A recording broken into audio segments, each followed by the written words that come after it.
Hi all, today I want to talk about one quick piece of how I went from this photo to this photo, and that is the use of the clone tool in Adobe Lightroom.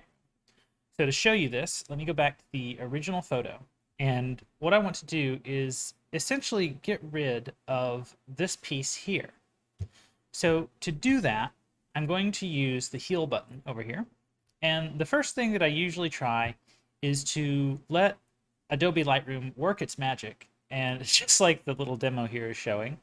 See if it can figure out what I want done. So I'm going to make the healing brush just a little bit bigger so I don't have to do a lot of coloring in to get rid of this piece.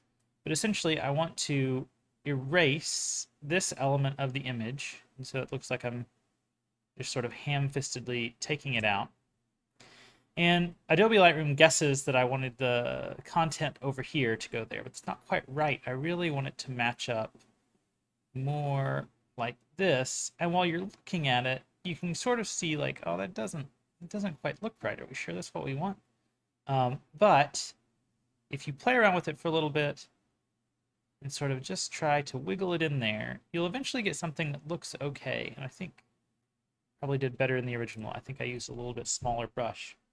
But if someone isn't pointing it out to you, you can still see that this doesn't quite overlap correctly. So if I wanted to do this again, I would use a little bit smaller brush, not be quite as ham-fisted about it. And let's see if I can really just get, I think that's even going to be too much on the outer edge. So let's see.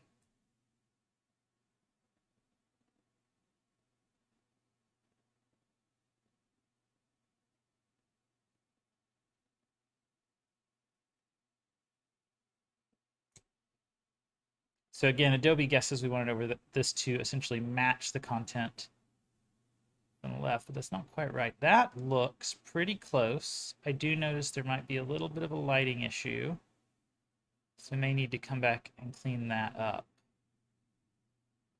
But that looks pretty close. So now we've got this white spot that I could then come in with, say, the radial brush tool, really highlight the part I want, and try to make that match a little bit better. So I could start taking the exposure down until it looks like something that could legitimately be there. Maybe bring down the highlights a little bit. Play with this, essentially, until I get that to look a little more realistic. I don't want to spend too much time there, because the real point of this video is the clone tool. Other things that I did to get to this version that I posted on my Instagram, I cleaned up this area up here. The exposure wasn't quite right. I also, using the brush tool, changed the exposure a little bit here. And one of the things that really made this purple pop, because in real life this looked like a dull gray until I started playing with a couple of things. So one of the things I like to do is just start off playing with my white balance. So when I shot this, it was indeed daylight. So I came down here and switched to daylight. And when I did, let me switch back to as shot, I noticed that it muted the purple in a way that I really liked. And then what I did to really try to get this purple to come out is I really played with the purple aspect there. So if I look at the color mixer, in the original photo, sorry, I know I'm switching back and forth a lot, but in the original photo, I used this tool here in the color mixer where you can select a part of the photo. And it said, well, that's really purple. So I just started playing with these hue, saturation, and slider and luminance sliders until I got something that looked like what I wanted, a really poppy but dark purple. I messed with that quite a bit to eventually get to what I'm showing you here, what I posted on Instagram.